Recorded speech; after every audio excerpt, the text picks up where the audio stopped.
and welcome back to another edition of Joy of Soul Food. Today is barbecue day, so get ready. We're going to show you how to prepare a lot of different dishes on the grill. Today we're going to do St. Louis style ribs.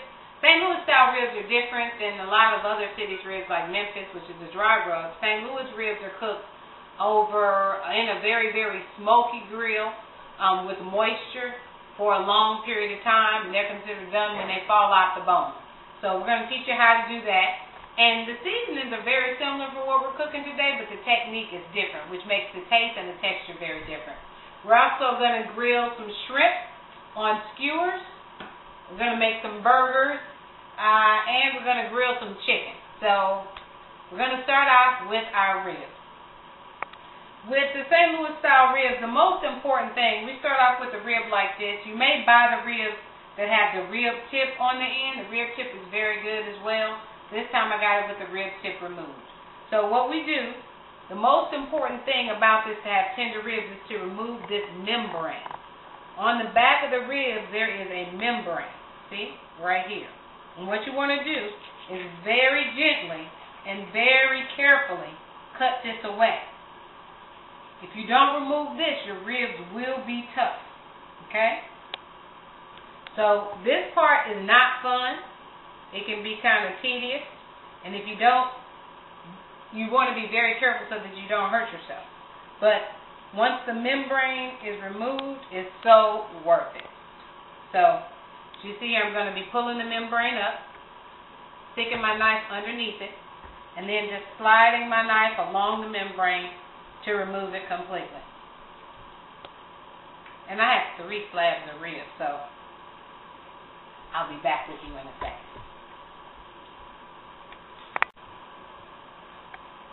I want to show you the difference between a rib with the membrane on and a rib with the membrane off. If you take a look at these two, you can see the difference. See this very, very white, tough membrane here? That's what we want off. Because if this is on here, the seasonings can't penetrate the meat. Okay? And it also makes the rib very tough. So that's why we want this membrane out. Also, there's this tenderloin right here, and the membrane's on that, so you want to remove that as well. So we're going to, after the membrane is off, we're going to season up our ribs. Back in a second.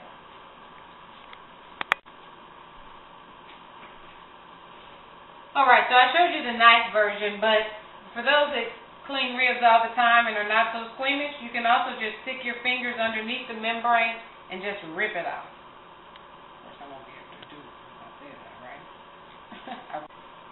Now that our membrane has been removed, I've rinsed the ribs off, and now we're going to season. One of the most important ingredients in these ribs is vinegar. Vinegar allows the seasoning to penetrate the ribs. Oh, and it really tenderizes the ribs as well. So we pour vinegar over each of the slabs, and you want to make sure that they get a lot of vinegar on them.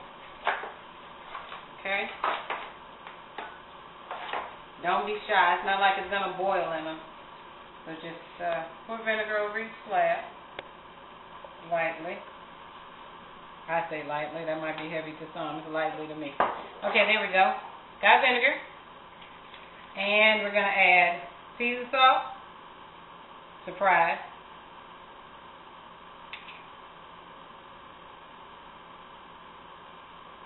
Pepper, garlic,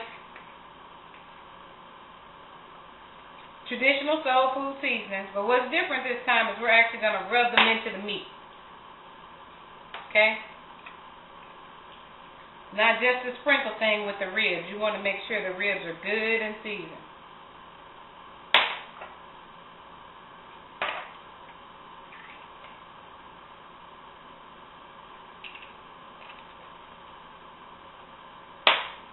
And rub it in on both sides.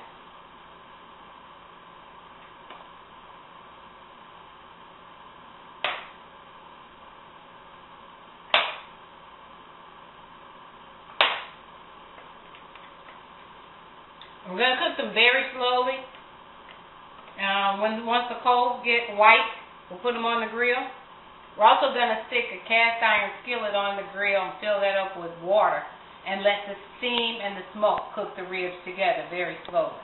That water is a really necessary ingredient to make the ribs really tender and allow them to cook more slowly. More of a smoky flavor. Okay, so rib number 1 is thoroughly seasoned. And you see all of this seasoning at the bottom of the pan. We're actually going to use that. Going to sprinkle it over the ribs as they cook.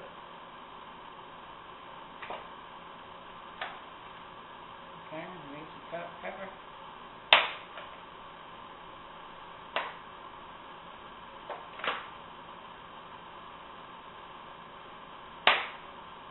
Seasoned salt, garlic, and pepper.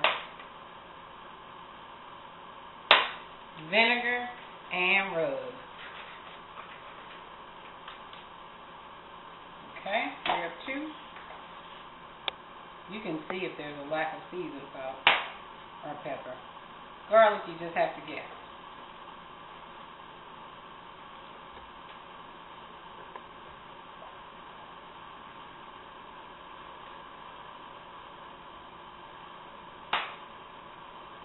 It doesn't matter if you use baby back ribs or regular ribs, regular pork ribs.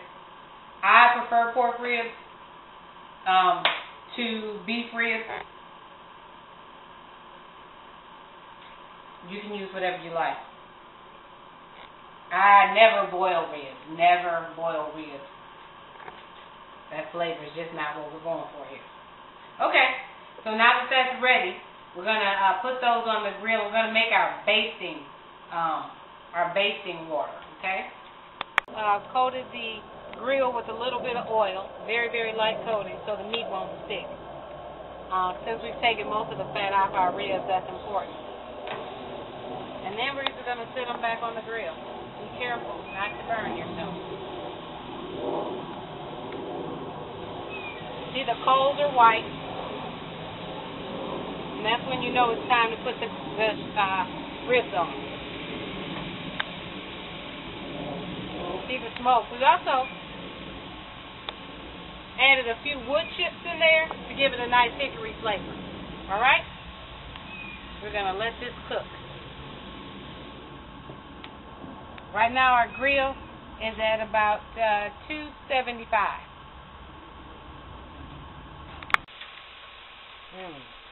That looks delicious. Sprinkle the tops of those so they don't cook too quickly. And the reason we add seasoned water is because a lot of the seasoning ends up at the bottom of the grill. We want it to stay on the meat. And this is our last round, so after we get these where we want them, we're just going to sit them up on the top rack and let them cook very slowly.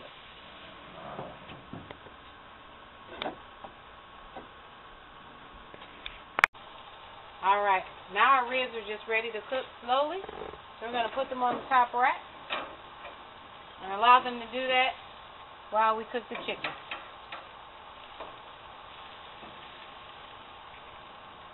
There we go. Alright, our ribs are done. Aren't they beautiful? Yum. That is St. Louis style ribs. There we go. That looks great. See how that meat is coming away from the bone there? That's what you want. That means you have tender ribs. Our barbecue is done. Thank you for watching this edition of Joy of Soul Food. Remember, we made our St. Louis style barbecue ribs with their St. Louis barbecue sauce. We have the grilled chicken. We made it with corn, some roasted vegetables, and the smoked chicken and turkey sausage. We have our lime shrimp, our wonderful grilled burgers, and we hope that you'll try a lot of these menus. Remember, all recipes are on www.joyofsoulfood.com. Bon appetit.